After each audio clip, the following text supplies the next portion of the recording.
اللہ اللہ اللہ اللہ اللہ۔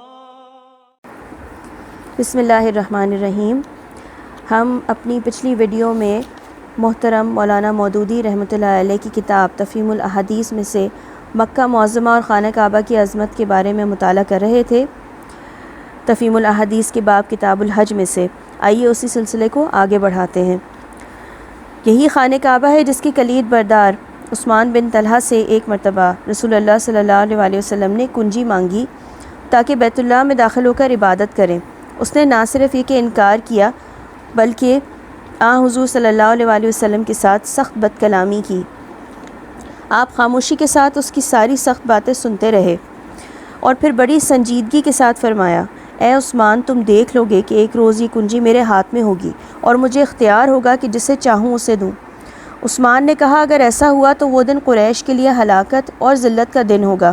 حضور صلی اللہ علیہ وسلم نے فرمایا، نہیں، وہ دن قریش کے لیے عزت اور سرفرازی کا دن ہوگا۔ یہ قول بھی پتھر کی لکیر ثابت ہوا۔ اس بات کو 10 سال سے زیادہ مدت نہ گزری تھی کہ مکہ معظمہ فتح ہوا۔ اسی عثمان بن طلحہ کو حضور صلی اللہ علیہ وسلم نے حکم دیا کہ کلید خانہ کعبہ پیش کرے۔ اس نے بے چوں چرا حاضر کر دی۔ حضرت عباس رضی اللہ تعالیٰ عنہ نے بسر اسرار درخواست کی کہ اب کلید برداری کعبہ کی خدمت بنی ہاشم کے سپرد کی جائے، لیکن حضور صلی اللہ علیہ وسلم نے وہ کنجی اسی عثمان بن طلحہ کو عطا کی اور فرمایا، لے لو اسے ہمیشہ ہمیشہ کے لیے، تم سے اس کو کوئی نہ چھینے گا مگر ظالم۔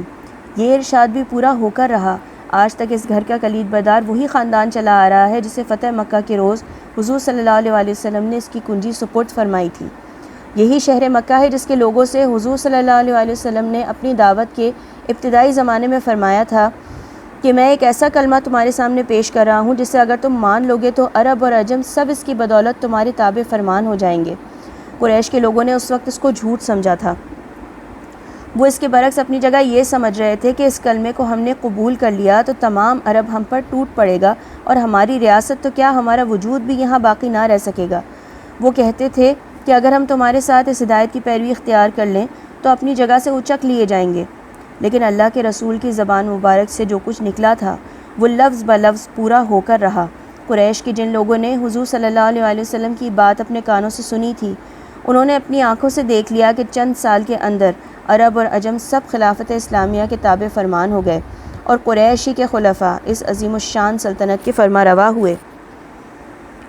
حضرت ابراہیم علیہ السلام کے وقت سے حضور خاتم النبیین صلی اللہ علیہ وسلم کے زمانے تک یہ گھر صرف عرب کا مرکز تھا اور عرب ہی اس کے حج کے لیے آتے تھے، مگر جب اللہ تعالیٰ نے حضور صلی اللہ علیہ وسلم کی زبان مبارک سے یہ اعلان کرایا کہ وَحَيْثُ مَا كُنْتُمْ فَوَلُّوا وُجُوهَكُمْ شَطْرَهُ، جہاں بھی تم ہو نماز میں تم اپنا رخ اسی کی طرف پھیرو، اور جب مالک زمین و آسمان نے اپنے آخری نبی کے ذریعے سے یہ فرمان صادر کیا کہ وَلِلَّهِ عَلَى النَّاسِ حِجُّ الْبَيْتِ مَنِ اسْتَطَاعَ إِلَيْهِ سَبِيلًا، اللہ کا حق ہے لوگوں پر اس گھر کا حج، جو شخص بھی اس تک پہنچنے کی استطاعت رکھتا ہو۔ تو یہ گھر تمام دنیا کے لیے مرکز و قبلہ بن گیا۔ آج دنیا کا کوئی گوشہ ایسا نہیں ہے جہاں اس گھر کی طرف رخ کر کے نماز پڑھنے والے موجود نہ ہو، اور کوئی خطہ زمین ایسا نہیں ہے جہاں سے اللہ وحدہ لا شریک کے ماننے والے اس کا حج کرنے کے لیے نہ آ رہے ہوں۔ ایک حدیث ہے، حضرت جبیر ابن مطعم سے روایت ہے کہ نبی کریم صلی اللہ علیہ وسلم نے فرمایا، اے عبد مناف کی اولاد، اس گھر کا اپنی پسند کے مطابق دن رات میں کسی طواف کرنے والے اور نماز پڑھنے والے کو منع نہ کرنا۔ اسلام نے دنیا کو ایک ایسا حرم دیا ہے جو قیامت تک کے لیے امن کا شہر ہے، جس میں آدمی تو کیا جانور تک کا شکار نہیں کیا جا سکتا، جس میں گھاس تک کاٹنے کی اجازت نہیں، جس کی زمین کا کانٹا تک نہیں توڑا جا سکتا، جس میں حکم ہے کہ کسی کی کوئی چیز گری پڑی ہو تو اسے ہاتھ تک نہ لگاؤ۔ نبی کریم صلی اللہ علیہ وسلم نے فتح مکہ کے دوسرے روز ارشاد فرمایا تھا کہ اے لوگوں، اللہ نے مکے کو ابتدائے آفزینش سے حرام کیا ہے، اور یہ قیامت تک کے لیے اللہ کی حرمت سے حرام ہے۔ کسی شخص کے لیے جو اللہ یوم آخر پر ایمان رکھتا ہو حلال نہیں ہے کہ یہاں کوئی خون بہائے۔ پھر آپ صلی اللہ علیہ وسلم نے فرمایا کہ اگر میری اس جنگ کو دلیل بنا کر کوئی شخص اپنے لیے یہاں خون ریزی کو جائز ٹھہرائے تو اس سے کہو کہ اللہ نے اپنے رسول کے لیے اس کو جائز کیا تھا، نہ کہ تمہارے لیے، اور میرے لیے بھی یہ صرف ایک دن کی 1 ساعت کے لیے حلال کیا گیا تھا۔ پھر آج اس کی حرمت اسی طرح قائم ہو گئی جیسے کل تھی۔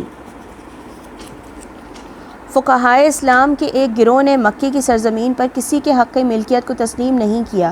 حضرت عمر رضی اللہ تعالیٰ عنہ اہل مکہ کے گھروں کے دروازے تک بند کرنے سے روکتے تھے تاکہ حجاج و زائرین جہاں چاہیں اتریں۔ حضرت عمر بن عبدالعزیز رضی اللہ تعالیٰ عنہ مکے میں مکانات کرائے پر لینے سے منع کرتے تھے اور انہوں نے امیر مکہ کو فرمان لکھا تھا کہ لوگوں کو اس سے روکیں۔ بعض فقہا نے کہا ہے کہ جس نے اپنے خرچ سے وہاں مکان بنایا وہ کرایہ لے سکتا ہے، مگر میدان اور خرابات اور مکانوں کے صحنوں پر سب کا حق ہے۔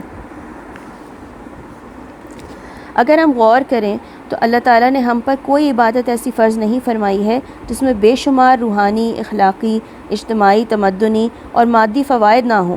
ظاہر بات ہے کہ اللہ تعالیٰ کو اپنی ذات کے لیے تو کسی کی عبادت کی کوئی حاجت نہیں ہے۔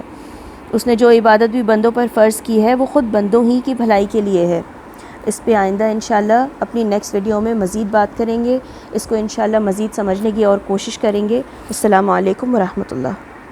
اللہ اللہ اللہ اللہ اللہ